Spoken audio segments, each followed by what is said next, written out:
안녕하세요. 케빈입니다.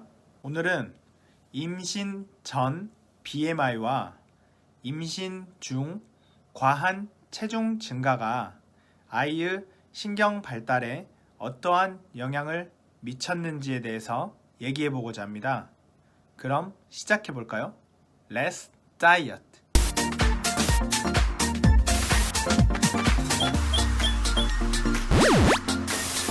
콜롬비아 대학과 오스틴에 있는 텍사스 대학의 연구에 따르면 남자아이의 인지 능력과 인지 발달은 임신을 하는 동안 엄마의 바디 매스 인덱스에 영향을 받을 수 있다고 합니다. 최근 BMC 소아과 전문지에 실린 이 연구는 임신 후반기에 아프리카계 미국인과 도미니카계 여성의 저소득층 코호트 연구에서 368명의 피실험자들을 관찰하고 나서 3년 뒤 그리고 7년 뒤 자녀들을 평가하였습니다. 연구원들은 임신 전 BMI가 과체중이나 비만이라고 밝힌 여성들의 아들들이 임신 전 어머니가 정상 체중이었던 아들들에 비해 3살 때의 운동 기술이 덜 발달되었고 7살 때 지능이 더 낮다는 것을 발견하였습니다. 체질량 지수는 키와 체중을 이용하여 건강한 체중을 추정합니다. 일반적으로 18.5에서 25 사이의 BMI는 정상으로 간주됩니다. 우리나라에서는 23까지의 BMI가 정상으로 간주되기도 합니다.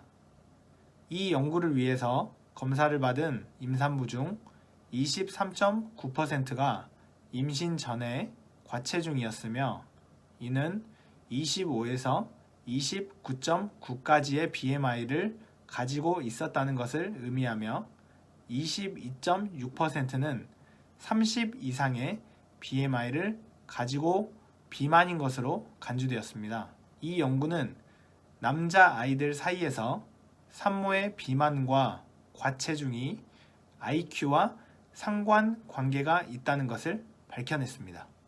그럼 딸은 어떨까요? 연구자들은 산모가 비만이거나 과체중이었던 딸들 사이에서는 아들과 같은 현상이 관찰되지 않았다고 합니다.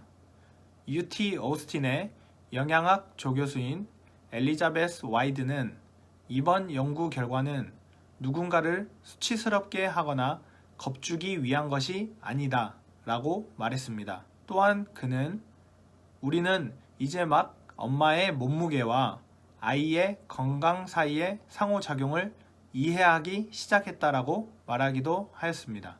이 연구의 설계를 위해서 연구원들은 모성 비만과 높은 임신 중 체중 증가가 저소득층에게 불균형적으로 영향을 미친다는 점에 주목했습니다. 이 연구의 주제는 모두 뉴욕시의 콜롬비아 아동환경보건센터의 도시 출생 코호트 연구의 일부였습니다. 즉, 다른 코호트 연구를 하는 과정의 세부 연구였습니다. 연구원들은 임신 중 비만과 남자아이의 낮은 인지발달 사이에 상관관계를 연구하면서 다른 조건들을 컨트롤하였습니다. 즉, 인종과 민족적 배경, 어머니의 IQ와 교육적 성취도, 결혼 여부, 그리고 어머니와 자녀의 상호작용은 어느 정도 동일하게 맞췄습니다. 왜 모성 비만이 아이들의 IQ에 영향을 주는 것으로 보였는지는 분명하지 않지만 이전의 연구는 어머니의 식단과 아이의 나중의 IQ 사이에 관계가 있다는 것을 시사했습니다.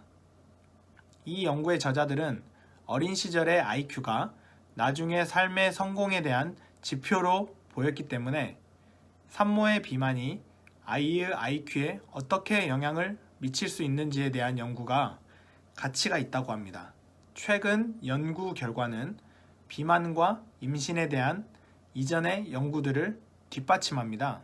The Nation Institute of Health의 2008년 보고에는 모성 비만이 산모의 건강에 대한 위험 증가, 유산 가능성 증가, 사산 증가, 아이의 척추관 결함, 아이의 선천성 심장질환에 영향을 준다고 하였습니다. 임신 전 체중으로 BMI를 계산했을 때 18.5라면 임신 중 12에서 18kg, BMI가 18.5에서 23인 임산부라면 10에서 12kg이 늘어야 정상입니다. 또 23에서 25의 과체중 임산부는 6에서 10kg, 비만도 25에서 30의 임신 전 비만이었던 임산부는 6kg 정도 늘면 정상적인 체중 증가로 봅니다. 쌍둥이를 임신한 임산부의 경우에는 16에서 20kg 정도 늘면 평균입니다. 오늘은 임신 전 BMI와 임신 중 높은 체중 증가가 아이의 IQ와 상관이 있다는 내용을 알아보았습니다. 딸 아이는 관련이 없지만 아들에 있어서는 관련이 있다는 내용을 살펴보았습니다. 다음에 더 유익한 내용으로 찾아뵙겠습니다. 구독, 좋아요 꼭 부탁드립니다.